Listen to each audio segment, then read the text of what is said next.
You're pushing to end the split on a high note and prove your worth investing in for the future, and that's the opportunity that Bobqin has here. So keep in mind, this is still a team of young players that improved from the spring split. Certainly has looked better, and of course, if they win here, they will completely ruin FlyQuest's potential dreams here. So yeah, because FlyQuest is at that 9 wins. 10 wins is the magic number that gets you into playoffs right now. If you get dragged down to 9 wins, it means that TSM is tied with you, Echo Fox is tied with you, and you're looking at this position where you aren't safe at all because these teams are going to come crawling up from the bottom. Optic would have to win tomorrow, and then it's also something where they would have 9 wins. So you really do have to win this one, kind of put this game away, take care of business. All right, so first 6 bans are done. Akali, Talia, Gangplank, Heimerdinger, Kindred, and Aatrox all taken away. And with Nocturne left open with that last ban from Heimer, that is a pretty easy lock in there for Contractz. And we'll see what they go with here. FlyQuest, I would not be surprised with something like a Quinn. I don't think you'd do it right now, though, because the Nocturne is actually really easy to play into the Quinn. Spell shield away the knockback or play mind games there, and she's also incredibly squishy. Yeah, you think your blind's good. What's this? Pop the Nocturne ulti and jump on the somewhat short-range marksman. Trundle, though, first pick here. I like how they're still throwing respect bans at the Heimerdinger. And FlyQuest, are we replaying the TSM draft? I think there was not a Nocturne available, but I think you're right. I mean, from their side, for sure. That's true. Like, still like saying these are the 2 best that you can take when pretty much everything else is on the table for support. Just the Tahm, Kench to keep WildTurtle safe. I mean, as far as total utility on champions, I think Trundle, Tahm, Kench have a lot to offer in almost any comp. So FlyQuest keeping things open, but also very versatile here in the early stages of the draft. Ashe, though, picked up quickly for Deftly. And we'll see if they do want to pair up their support now. Of course, Tahm, Kench pretty good with and against it. But maybe Matt will take something aggressive here. Pyke, not bad. I mean, if Matt wants to style, Matt wants to style. Ooh, lots of different choices apparently. Ryze, though, going to be the lock-in for Bobqin, so... Interesting, because Bobqin is actually mostly, I know him as a LeBlanc player or an assassin player, somebody who likes to get in your face, and he's only won, in terms of the second half of Academy, he's only won 2 games. Both of them were on LeBlanc. He's lost on every other champion in the second half of Academy.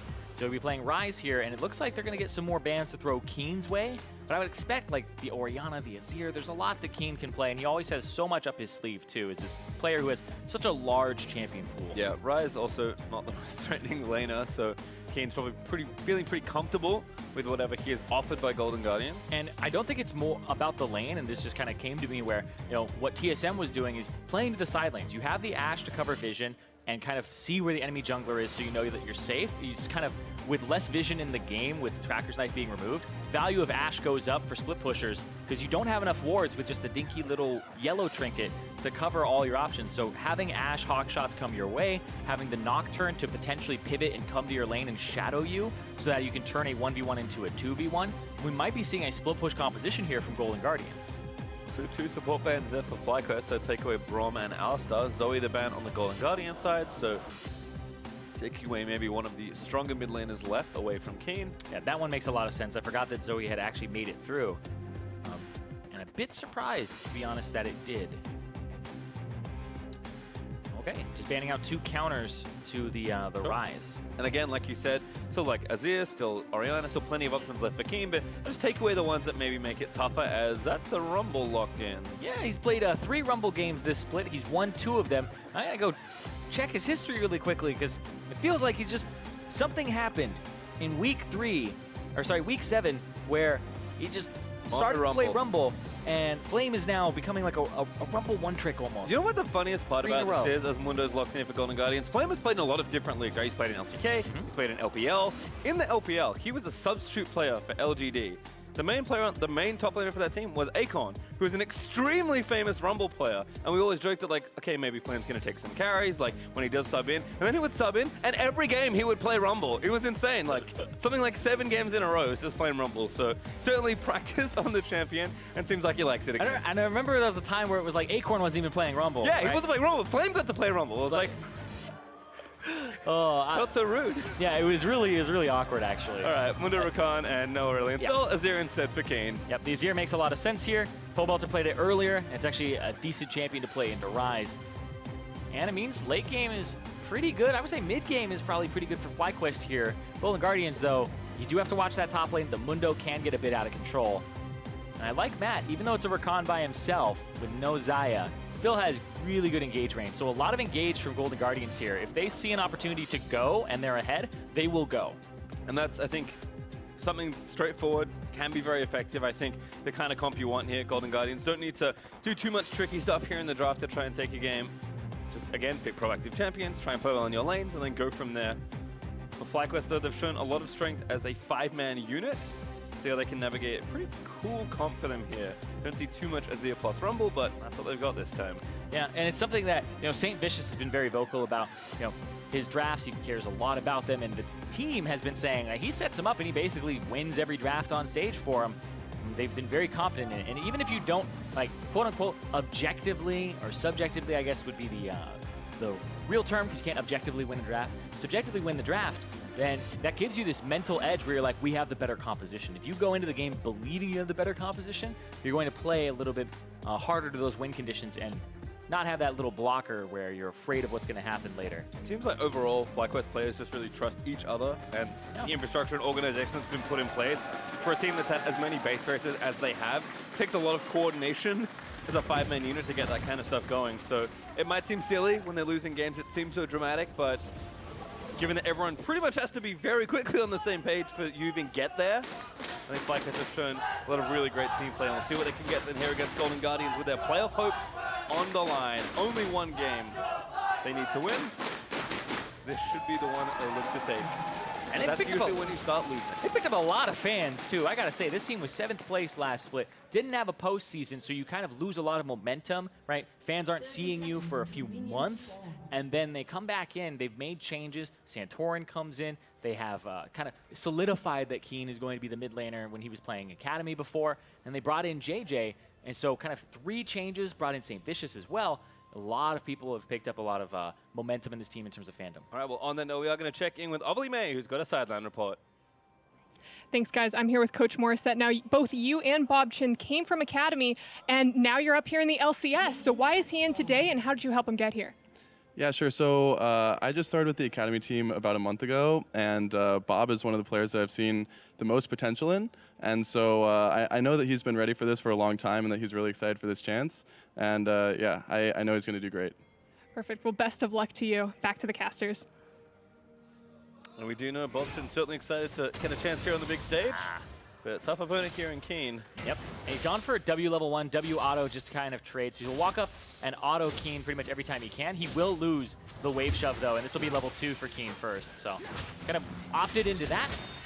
Yes, Bobqin was really he was kind of smurfing in Collegiate, to be completely honest. Like, I remember him playing, I think, Katarina and, like, getting pentakills and stuff. Like, it was kind of unfair. He was too good for Collegiate. 2-time champion there. Actually, something that people don't really know is that UCI, after winning one of those championships, went to the International Collegiate Championship and actually won the, basically, Collegiate Worlds for US. It's the only thing we've won. Hey, and he's getting really good at winning these other international events I'm starting to hear about. Academy Worlds is looking good. Yeah. You got Collegiate Worlds. I got to change the last thing I said. It's for North America. Sorry. They're from UBC. There you go. Yeah, I can't. That's true. Do not anger the Canadians. They won it for Canada. They may seem polite, but just don't make them angry. All right, Bobqin, though, getting harassed by Keane. Under the turret, Contractz trying to invade. Here's JayJ and WildTurtle. Here's Matt, though, looking for the double knockup. Is going to land it, but that's just trying to save Contractz' life. Oh, that Q. JayJ. Old slap. Oh, that was so good. Contractz went for the smite on the Scuttle Crab to save his life. If he didn't do that, I'm pretty sure he would have been tongue to death there. All right, we only got red buff. Looks like, was that a red to blue invade by... No, okay, Raptors is down. He wasn't that mad. Not that much of a madman. Yeah. Santorin, they're going to take the crab as a result here on the left side. I mean, Santorin just gets to kind of get everything. He's going to get 3 quadrants of the jungle. It's going to be Santorin hitting level 4.5, and then you're going to have Contractz kind of struggling to get to 3, and then he's going to struggle to get to 4 or 5, which is like the big area for Nocturne where you just want to go, I hate my early game, I'm going to level 6, I want a hard farm, but he doesn't have enough camps to farm. Well, Bobqin about to feel the pressure. Santorin looking for the gank. Here's Keane sliding over. Bobqin, though, just going to time up Tonic out of there. Yeah, but good from Santorin to swap sides now and go to this side. He'll get double scuttles and make sure that Contractz, actually, I don't think Contractz will be able to hit level 3 here. Actually, though, the Krugs are worth a lot. That's something that I always forget about, is that Krugs will actually get you level 3 if you do a full red side clear. You don't need a scuttle for that. It's going to take them, but of course it does take quite a while. It does hit level 3 though, so correct on your jungle experience number calculations. Yeah, it's the Rek'Sai route, where you go red, Raptors, into Krugs, and then you can go gank, and you'll be level 3. You don't need a scuttle crap. Still pressure here in the bot lane. Definitely a Matt doing a good job here with the Ashe and the Rakan. We'll see if they can kind of do much more here. Nice hog shot there. He's going to spot Santorin, who's maybe looking actually to the bot lane. Just looking to pressure here. See if they can actually find at least a flash. Top left finds Matt. JJ's like, maybe he didn't like that option too much. Yeah, pretty sure they spotted him. We'll see though. That's the ward. And Matt is just bullying here. Yep. They're going to pull him into they're forcing like a freeze here too. This is just cool. Maybe even cancels this back. Yeah, Matt gonna take a tower hit for it. Worth. Especially since there's no teleport on WildTurtle. A lot of the time there's a TP that you'll have on your AD carry. Just like that. And he misses the cannon minion. Unlucky. Matt didn't. Coin popped out, so he took that one off the ground before completing his recall. So definitely straight back to lane. Bam Scepter early. Trying to farm through these early levels. And Santorin maybe checking in mid again. There is a control ward here he can clear out. So expecting the push here of Keane. Is just going to let that happen. He's just trying to help him push, and actually going to take a decent amount of damage here. Has half HP on the jungler. That's going to allow Contractz a bit of pressure here. He's going to take 2 of his camps and not really have to worry about Santorin, who's 20 CS up right now. Also Flame looking good. Clear 20 CS clear of Lourlo almost. Yeah, when you know that the Nocturne is this little itty baby Nocturne that's not going to hit 6 anytime soon, you get the pressure, you get the push up, so he gets to kind of own the matchup. It's kind of what happened in the Optic game where Acadian was spotted on Vision. They knew that this Gragas was topside. You get to pressure the matchup, so he doesn't have to worry about the Mundo being aggressive on him when he pushes past the halfway point of the lane. Yeah, he's actually 2 levels down right now. I imagine it will change pretty quickly, but Santorin's going to use this to try and take even more camps out of Contractz jungle. Oh no, they're going to cycle his jungle. Oh boy. All right, so for those of you at home who maybe don't understand what Zirene said, why is this so bad? This is bad because if he doesn't get these camps, it just takes him away, and it means that he's kind of flipped the experience. It's 5-3. Contractz needs one little wolf to try and get something happening. Actually dueling okay with the red smite and some There's the rumble early ability, but there's an ult is good. First blood over to Santorin. Contractz not catching breaks today. Don't need anybody to explain why that one was bad. Yeah. So he comes in. I think Santorin's actually going to hit 6 here in a second. Off this, it was almost there. He's very close. So after he completes that, he'll back, and they even took the scuttle on the bottom side, the bottom lane of FlyQuest. So they are actually just destroying Contractz. All right, we're going to watch it again, though. It's time for Acer Predator replay as Contractz can't do anything here. Yeah, remember his flash is down from before when he had to flash the wall, and that is a great trophy there from Santorin, and also a really good ultimate from Flame. Flame, that's using your priority in lane. He just comes down from the top side, lays down the carpet, and says, all right, he's going to have to cook here. Has no escape route because of the flash being down. Still level 3. About to change those. Going to get the second red buff respawn. Is this a, like, 9.5 minute, 10 minute level 6 that might come through here? Like, ooh. You can check. Santorin, though, already 6, like you mentioned, so he's having a great time on Trundle. Going to even take his blue buff away as Contractz is relegated to taking the Krug camp on the bot half of the map. And this is, I think, a reason why Trundle is such a popular jungler. When he's good, he's just so reliable, right? Santorin has so much flexibility between farming, ganking, and just applying general pressure. He also discourages people from selecting a tank in the draft because he can just shred them. Yep, do this. Pillar, subjugate, Lourlo flashes, he will walk away. Santorin will be ready for next time. And Contractz, he's going to use that flash and that gank to go look for jungle scraps. What is there? There's a Gromp. Might as well take it. Blue buff coming back up, but not going to be up in... Probably not time for him to look to take it here. Also the right side of pressure, because Deftly and Matt are still pushing these minions towards the turret and keeping that nice healthy CS lead. Yep, and I think these Raptors will get Contractz that level 6 that he needs. So he's actually in a pretty good spot with his bottom lane pressuring being up in CS. And oh, Matt Yeah, you cleanse down. Use these cleanse because thought the chain of corruption would get. Matt gonna knock up. Really nice on a flame. Now forced to flash away. Flame flashes forward, looks for the harpoon, but doesn't land it. Ulti already down as well. That was a really good escape there from Golden Guardians. Matt commits with his W, then E's out, and they both blow the flash, get further away. That was actually great. That was the, I will stop him, you go on ahead, and then he joins him. It's actually the perfect escape that you would want. Santorin here already on the blue buff.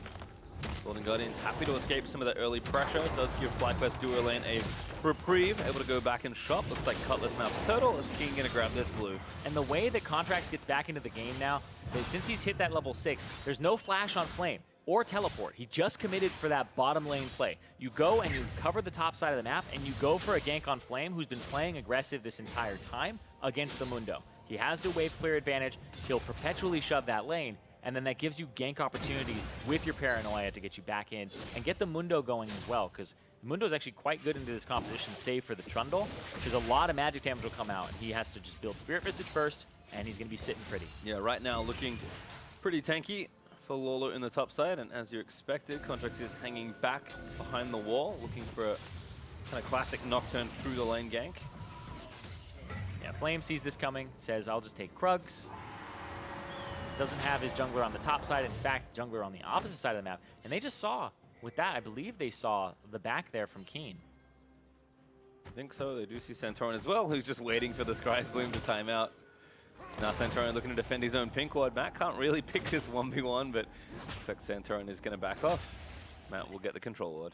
Flame is like, let me get this safe CS in mid lane. He just comes down from the top side. It's like, please, please, I don't want to get ganked. And that's how scared he is, because he committed for that bottom play, but the Nocturne just really punishes blown flashes, whereas the Trundle doesn't really punish like a blown flash on Rakan. You can see Santorin, they're still hovering towards this bot side, because there are also no flashes on the Golden Guardians duo lane, so yeah. I think explains why they're playing further back towards their turret now. Yeah, gotta watch out for WildTurtle throwing down a Chain of Corruption, though. That's the big thing here, because there's no flashes. It's kind of just throw it out. Ooh, walks up. Counting positioning is nice. Tahm is going to land in. Matt actually zips around everyone. Finds 3 in it all. JayJ dead before the Grey Health can proc. Contractz follow flashes there as the roam off is going to seal Turtle's death. Bobqin getting his first kill. And now Santorin flashing out of there. And that was a perfect counter there from the Golden Guardians. The TP from Bobqin, and then Contractz sniffed it out, saw it coming, and had the ultimate ready to counter. And we thought that that topside pressure was coming. So did Flame and the rest of FlyQuest. But Contractz one step ahead there in bot lane. Yeah, he stayed up top and said, all right, I guess they're not going to give it to me. And then Flame was avoiding it so well that you can't just stay up there. So it was a perfect move from Contractz to alternate and kind of find his jungle route and go to the bot side here. Miss from WildTurtle on the ultimate on the Deftly. There's the arrow to stop JayJ from using the Grey Health while he's tanking. And then that completely stuffs the dive. See, Keane can't even really get a part of it there. And then Santorin even just flashes over too. It's like, yeah. The miss is pretty big there. And then he blows his flash, and Contractz didn't even have the tether broken and had ample time to just flash afterwards. Drake there will go over. Yeah, better block that Q. Santorin steps in the way, and Drake does go over to FlyQuest. As doing your due diligence, make sure nothing can happen. Cover all the options, even if it's a low percentage chance. That's doing a good job of really testing his opponents this game, though. You can see he and Deftly, despite, again, having no flashes, read that play well, able to defend and let the team swoop in to finish it off. Yeah. Still waiting for that first turret take, though, more than anything else. So Golden Guardians actually with a decent gold lead thanks to those kills, but game's still very much close between the two teams. It looks like a swap coming through here. Even though no turret has been taken for first turret, they're trying to get a pressure advantage from FlyQuest side and just swap it and maybe catch them off guard and get damage on top turret. But this bottom turret is going to have a large minion wave there. Definitely also has teleport. And there he goes. He actually just TP straight there. He doesn't back first. So Contractz starting as blue buff.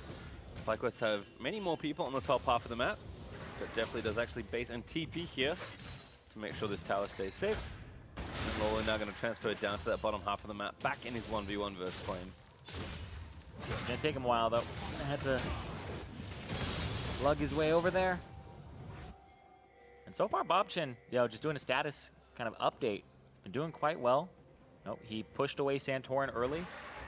In terms of keeping his lane safe, he's been good. But The Azir has the Nashor's Tooth.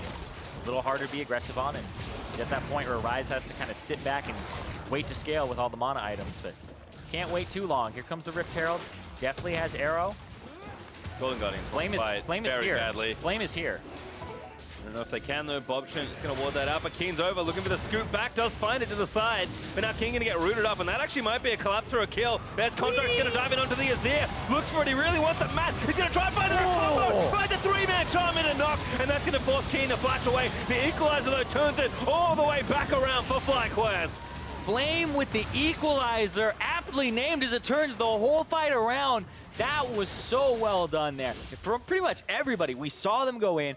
JayJ says, no, you can't kill Keane. Matt says, no, we're going to kill you guys. Groups them all up. As soon as Flame has control, he throws it down. Let's see that one more time here. Keane doesn't quite get the perfect scoop. Pushes Bobqin off to the side, who then speeds away with the combo. And then because he chunked him to half, Contractz sees the opportunity, gets close, pulled him into the belly. Arrow into charm again onto Flame. And then as soon as he has control, he just overheats with the Flame Spitter, and he has the ultimate down. That's so much damage to come across. And FlyQuest get a few kills, and equalize the gold right back up. We are dead even. And none of them go to Flame. That's one of those ones where you go, man, I did so much work. Where are my kills? Just two assists more for him. I think we'll take it. Maybe not though. Flame does like to secure those kills. Really likes to secure those kills. Saw him try to flash the harpoon earlier just to get the slow and make a kill happen. And then he had to play defensive for it. Like, guy is not afraid of making aggressive plays, that is for sure. Certainly not. FlyQuest, now they're the ones that have to look to contest with his Herald, but Bobqin chasing away Santorin. JayJ trying to put some wards up and flank around the side. Maybe a smite fight here. Or if the back opens up, the back. Good stopwatch. That goes over. Contractz should be able to get it, but I think he'll be forfeit. Devoured up by JayJ. That's going to be a kill for the Tahm Kench. Oh, JayJ ulting. This avoid mid. Bobqin trying to get away. Combo again, runs out. Throwing Qs as he retreats back towards the outer turret. That was so close. That was about 74 HP after they hit the eye the last time. I think the smite from Contractz, maybe the auto came through right then. He does pick it up. He does secure it before he dies. But that's still a death there. If they can't convert that into a turret before first turret goes down here, FlyQuest, it looks like they're surrounding this top turret. It's the one that they really want to get here. Pretty low, so not a bad take here for FlyQuest. Smart to stay grouped and try and get the objectives, because despite some kill exchanges here, objectives have still really been up for grabs. It is FlyQuest though that will grab the first objectives. They take down the turret in top. Yep, get themselves that extra gold. It is split across 3 people, so it's not just one person kind of hoarding it all. And Bobqin is left to pick up this wave, and there's a lot of teleports here for the side of Golden Guardians, those 3, whereas FlyQuest, they're more team fight oriented. They have to have the fight start, kind of avoid fights with the Tahm Kench and rotate, and make things happen for them. And I'm looking at Contractz. This is one of those games where you go 0-3, you had a really bad start on the Nocturne because the jungle, your momentum is low, and he's going for, I believe, the Black Cleaver here, so it's not even like Duskblade or an aggressive build to kind of pop somebody. But he also can't really pop anybody here because he has to worry about the Tahm Kench, who's just going to gobble somebody up, cycle through with Spellbook, maybe you have heal, maybe you have exhaust. So it is kind of a, I would say, a big counter with the Tahm Kench. Again, we saw Deftly's arrow also miss for the same reason. But Golden Guardian's going to have to look for something here around the next Drake. 30 seconds until the Infernal will spawn. FlyQuest are going to extend that gold lead. They're almost at 2K. Yeah. Contractz grabs the red, and both teams set up for the next objective. Yeah, but Bobqin is top lane. He's got teleport. He's free to push this turret and basically say, I will TP down to this fight if it happens. But I'm pretty sure that Golden Guardians, they play this right. They're pretty much guaranteed a top turret, and they'll have to trade for this bottom one to do so. FlyQuest playing smart here. Let's put the pressure down. WildTurtle should be able to finish this off. Bobqin looks to get this. Should be easy. Yep. Nobody has TP to match him, though. So Bobqin's actually a ticking time bomb. So, they're actually going to keep pushing. That's how they're going to try to counter Bobqin. Is FlyQuest are saying, base race. You want to have one in 18 minutes? Throw down? All right, Rift Herald mid, so maybe it could be even more racing happening here. Will be a trade. Bobqin's still going, and looks like FlyQuest fell back to the Infernal Drake. The Golden Guardians will get some turrets here. The Infernal goes over. Abyssal Voyage going to move most of FlyQuest towards the middle of the map. Yep, trying to prevent another charge from getting off. I don't think they'll kill her in time. Oh, nope. Bobqin's doing work on the top side too, and they're clearing the jungle. I don't think this turret goes down, does it? Nope. They weren't able to rotate up there in time.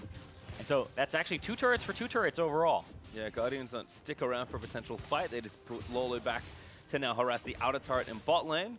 But given where Golden Guardians were, trading not too bad there. Yeah, I do feel like that mid turret is so important though, so Golden Guardians will have pretty easy access to that side lane turret. But now they have to watch out in that bottom half of the map, being such a long lane. See if Lourlo's safe down there. He is Dr. Mundo, so he'll be very safe. Yeah, I think especially after the early pressure he did feel in the laning phase. Not particularly afraid of Flame right now. But I think at this point, despite the good Merlo purchase, is just looking to aid in team fights more than anything else. Lourlo's just like, all right, I'll take the turret if you let me. Yep, Mundo, a tank that beats you in split push if you are a mage. So just builds full magic resistance, and then you can see the coverage too. Flame is actually playing really well in terms of he's backing up when he doesn't know exactly what's going on. So you see the vision coverage from Golden Guardians on the bottom half of the map there in the enemy jungle. That's what makes him back up. He knows that it's all darkness there. They'll probably play to that side. It's just like when he thought the Contractz would gank him because he had no flash. So Flame is playing situationally when it's ambiguous and you don't know what's going on. He's playing actually pretty reserved, and it's working out for him because otherwise he's going to end up dead. The thing you said though, where FlyQuest really do need to play pretty front to back and find team fights to open up this game for themselves. Golden Guardians are going to make that tough here in the mid game between the Mundo, the Nocturne, and the Ryze. Just better frontline for sure. Better frontline, more engaged on the side of Golden Guardians. But also 1-3-1. Yeah. The ability to pull FlyQuest across the map. TP in, that's Deftly. Actually has 2 items now, so finishes Hurricane off the Blade of the Ruined King. Could make farming up to item number 3 that much easier. Yeah, this is kind of that annoying Ashe build where you can slow multiple people, and I actually think it's still in the game where if you have Runan's Hurricane and you activate your Q, the bolts will acquire different targets. So normally Runan's can only hit 2, but I'm pretty sure you can hit 5 people at a time as Ashe with Q on and Runan's. That one I did not know about. Yeah, it's because the Q is like so many tiny little bolts, yeah, and it just randomly acquires them, so you end up hitting 5 people. You do the same amount of bolts, but you hit 5 people. Oh, looks like he tried Realm Warp. Yeah, he tried to interrupt Realm Warp. Figured it out. Whenever someone does something silly, check for flash and ultimate cooldowns, people. Yeah, I love like this little game where it's like, I wasn't looking for a second, and then you try to use the context clues of what happened. You're like almost reverse engineering, you detective work. Yeah. Put your little plaid hat on. Sherlock pastry. Gotta compete with Medius and Medius. That's true. Medius and Bet. Alright, Deftly with the hook shot. Finds 2 channeling in a brush. I'll get back safely though. Yep, but he still knows that people were backing there, and so it's not as bad of an area, and they get to cover the bottom half. So now, warding for the split push. Name of the game here, Matt's going to put some deeper wards. Keep him safe. Looks like covering Lourlo right now. Bobqin is still just hanging out in the top lane, being a nuisance here for FlyQuest. Remember that turret had actually taken about half of its HP too on the tier 2, so... Nope. Didn't quite check the Baron Pit, so it doesn't see that ward. Yeah, he's a nicely placed controller there for FlyQuest, so Golden Guardians, total map pressure, not feeling as good, but just looking at where people are sitting on the minimap right now, it does feel like with the game looking even, Golden Guardians are actually the ones with the pressure lead. The turrets have even back up, the kills are pretty close. Yes, 2 Drakes is very nice for FlyQuest. There'll be another one they can play for in a minute 45, but again, we've seen Ryze now, it feels like 2 games in a row, just do his thing where he sticks in the side lane and never wants to leave, and it can be very tough to deal with. Yeah, because the other mid laners aren't taking teleport or have the split push to match him or the safety, so it's actually a kind of bleed you out strategy, and if you get a Baron, you get to 1-3-1, and I'm really liking this so far from Golden Guardians. The fact that they're down in objectives, it's not, and it even kills, like I don't think, like you said, it's affecting their pressure much. FlyQuest will have some opportunities to exploit it, but if Golden Guardians actually play this right, I think they have way more pressure to actually exert on the map with the Mundo forcing teleports and the Mundo forcing kind of Flame to want to join team fights, whereas Bobqin will also be able to just play the Ryze and kind of force the hand, and there's not enough vision in the game to cover everything anymore. Yeah. If, however, a team fight is found for FlyQuest, two items for Azir and Varus, I mean, it should be pretty straightforward. And I want to touch on that. Like, the way they start team fights is Chain of Corruption, Keane either commits to it, or you maybe have Flame throw down an equalizer, right? So you have three kind of not very reliable tools that have to hit true, whereas Golden Guardians, they have it in spades. They have Roots, they have the ultimate from Nocturne, they have the Ashe arrow, and then they have Matt, who a lot of people, it's so hard to avoid an engage from Rakan. His commitment is pretty low too, because he can get right out, but if Golden Guardians want to engage, they'll engage very, very quickly, whereas FlyQuest, it's not as easy for them. And we talked about the strength of Tahm Kench being able to save, you know, some of those problems, or a lot of them, but probably not all of them at the same time. Yeah. So if Golden Guardians can stagger their crowd control effectively. Yeah, you can't fit 4 people in your mouth when they all get charmed. That is accurate. Yeah. Be a chubby bunny skin for Tahm Kench. All right, Cloudrick up here for FlyQuest. Looks like they will take it. Golden Guardians just happy to continue their total map pressure. Contractz also going to spend some gold by the looks of things. Spike Cleave is likely done. So FlyQuest do get strike number 3. Golden Guardians are definitely waving the flag on that one. Yep, surrender that one away for Dax and pressure on the top side.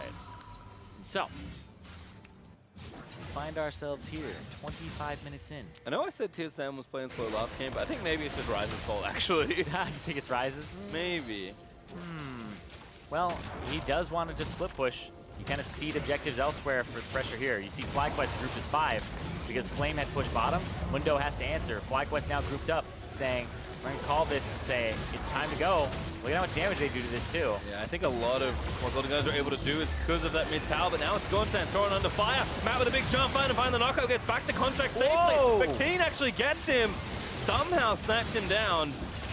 Bobqin is TP'd over, but now he's got to play wave clear duty. I actually have zero clue. I heard the soldier. Oh, it was maybe the turret shot?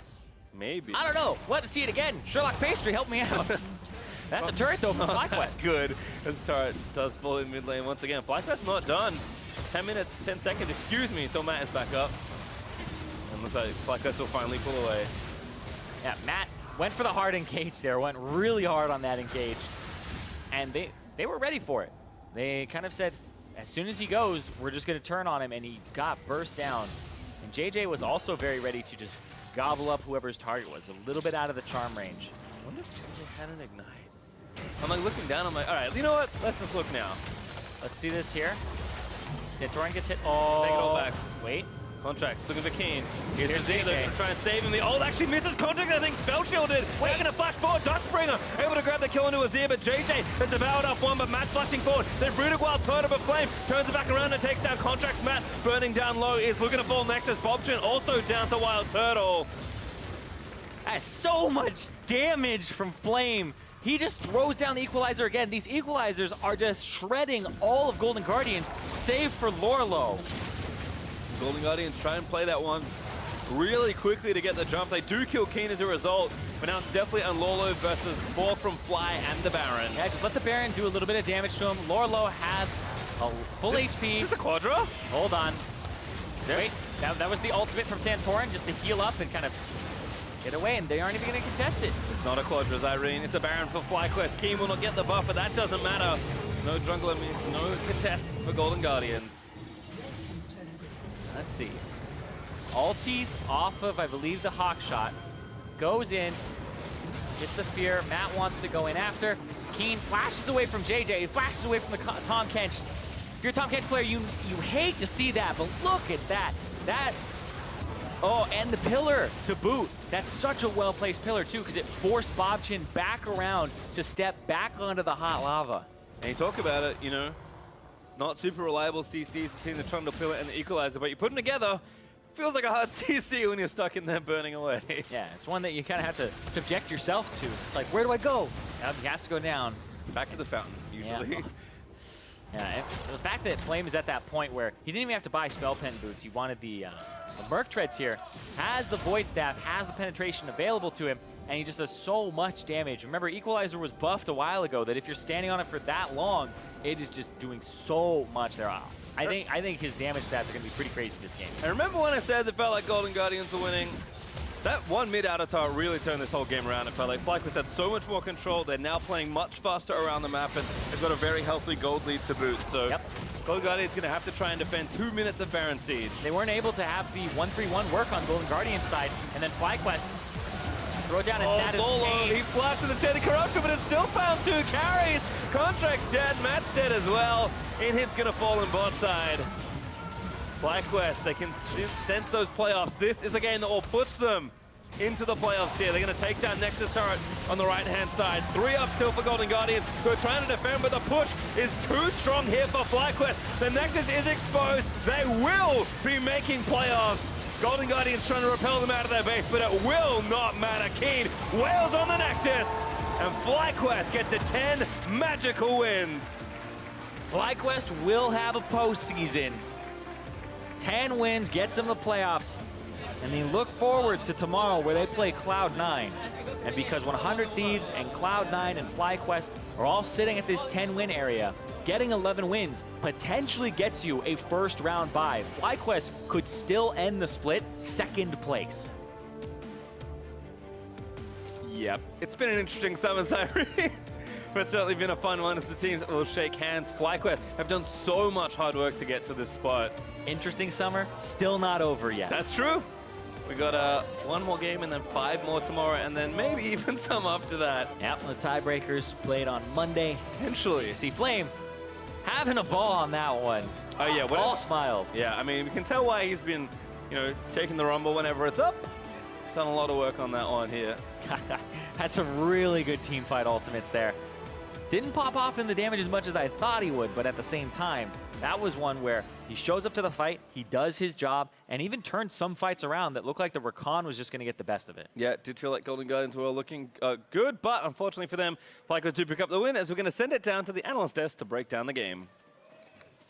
Thank you very much, gentlemen. For the first time this weekend, we get to fold the foldy sheet as opposed to tear it. But we got that FlyQuest victory here, so we can fold it right down the middle of the possibilities. I'm feeling really good, actually. This is the whole day of We folds, are narrowing in on your scenario. Yeah. I mean, there was I had to 4 red side games. That's the thing. With all these other weeks where blue side wins everything, red side. Yeah.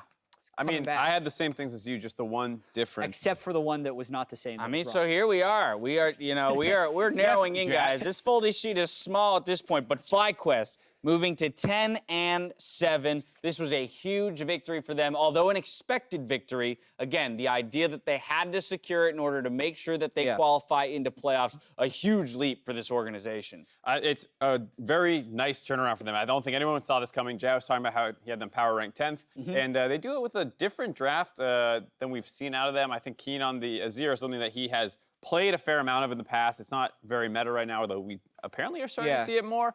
And he had a really great game on it all around, but they did have some struggles this game. And what was interesting as well is they were never really pressured to do anything. So WildTurtle whiffed 2 Varus ultimates in pretty bad ways that actually lost them a lot of pressure. Yeah, let's dive into that. And the fact that they were making these plays is good. The fact that they weren't executing these plays makes you not super excited about the team. But then, even after missing all these things, it's not like the game was ever in real depth. Yeah, but this is the kind of thing that you're really concerned at looking at playoffs, because this is the kind of play that you need to execute on. This should be at least 1 kill, maybe 2, and you start blowing the game open. Same thing happens in a bot lane dive.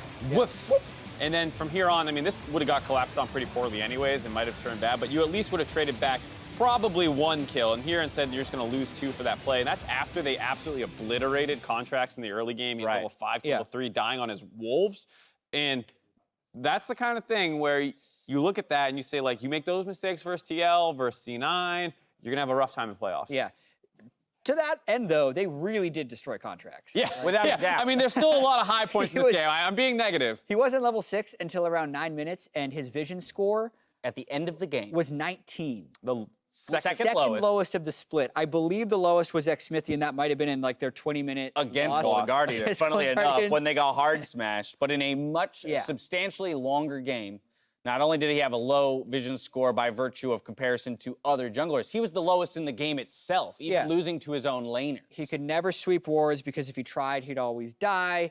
He was gold starved on Nocturne. He's not one of the junglers who actually transitions gracefully to a low econ build. You need damage, otherwise you are useless. So overall, I'm actually really relatively happy with the FlyQuest win. I was going to say, we just showed a replay where FlyQuest botches a couple good decisions, but now I want to take a look at the moments in the game where they do execute well, most notably here in the mid lane. Yeah, Keane has a really nice scoop onto Bobqin to start things off, but they don't have enough follow-up to get to him, and then this is just a really nice reaction to the attempted counter-engage, able to pick up the Azir, get him out, then have a nice rumble equalizer once a lot of the cooldowns and gap closers are burned, so they're able to just destroy the two frontline members of Rakan and Nocturne, who went in, and you see that the game did start slipping out of their hands a little bit around that mark, but then the 15-minute fight happens, and it's exactly the kind of stuff you want to see, being able to quickly dismantle a non-playoff team. Yeah. But you just want to be a little cleaner. I do want to also challenge some of the other coaches in the North American LCS. This is the 4th game in a row that FlyQuest has played Rumble, Trundle, and Tahm Kench. It is, very much so. They're a little bit predictable. I think earlier on in the split, they went on their surge because they just picked Braum Varus every game until somebody disrupted banned them. it or So I disrupted think it, St. Vicious has done a very good job with this team. Teaching JayJ and getting him better at Tahm Kench, that's a power pick for them right now. Yep. Trundle's also a power pick, Rumble's also a power pick. Like, just... that's the type of thing that you question of whether or not it transitions to best of 5. Exactly, right? They've isolated, you know, a couple winning formulas, but if those start getting knocked down by game 2, game 3, game 4 of a best of 5, you start running out of options, and there will be some questions about their performance in that playoff series. We had an Academy series last night where the team went in prepped like, we're going to play Rakan all the time. They lose 2 games on Rakan. They're like, okay, we're doing something else now. And it can be very difficult mid-series to adapt to that stuff, but I think with what good work St. Vicious has done so far, I have faith in them in a best of 5. Down the stretch, you want to get those wins, though, secure your position in playoffs, so you're going to use the best strategy to do it. I can't blame him for picking the winning formula for his right, team exactly. every time. I mean, old C9 used to be like that, where it's like, well, there's Rumble, Ashe, Zyra every game. All right. Well, it's important to note the foldy sheet rather. Whoops. We'll stall out here as the 5th game of the day is not relevant to playoff pictures. So we're going to put this on hold for the remainder of the day. To hear more about that game, let's send it over to Avli in the interview lounge. Thanks, guys. I'm here with both Flame and Joanne. Flame, congratulations on that win. How far FlyQuest has come. Now, when you guys were sitting in 9th place last split, were you ever thinking that come summer you guys were going to lock in playoffs? 일단 뭐 플레이오프 못 간다는 건 일단 상상도 한 번도 해본 적 없고요. 일단 뭐 저는 한 프로게이머 하면서 1년 빼고는 다 결승전이나 다 롤드컵 갔기 때문에 뭐 플레이오프를 생각했다기보다 그냥 더 위에서 잘할 그 생각을 많이 했어요. So it never crossed my mind that we wouldn't make playoffs. You know, thinking about this split, you know, aside from like 1 year from my entire professional career, I've never not made finals or playoffs or made it to Worlds. So yeah, we always thought we were gonna make it to playoffs. And you guys really put in that hard work. So what was keeping you guys going through the ups and downs of FlyQuest? I think for everyone like Turtle, we have like we have both language last season, like. We don't have a translator and speaking Korean person now. Just I think he's really play better than last split after just almost 5 native player, and other new players like Lucas and Keane and JayJ, they are really good attitude and good personality, and so usually our atmosphere and feedback is really good. So it sounds like you're friends with a lot of the players on your team. Who do you think you have the best relationship-wise in terms of game in the house, synergy? I think I don't know like special someone, but usually I just try to be close with everyone. Every guy is so good guys. So yeah, I like our team. Well, they're all good guys, and all of you guys are going into playoffs together, and preparation has to start immediately. So how are you guys going to approach it? 이제 플레이오프 되는데요. 준비 어떻게 해요? No matter what, or we play off or just regular season, we just try to do same thing. And I just like playoff more like BO5. It's really exciting to play. Well, I'm wishing you the best of luck going into those. Congratulations again, and thank you, both of you. And there is one more game before we call it a day. Clutch Gaming goes against Counter Logic Gaming, so we'll see you here after this.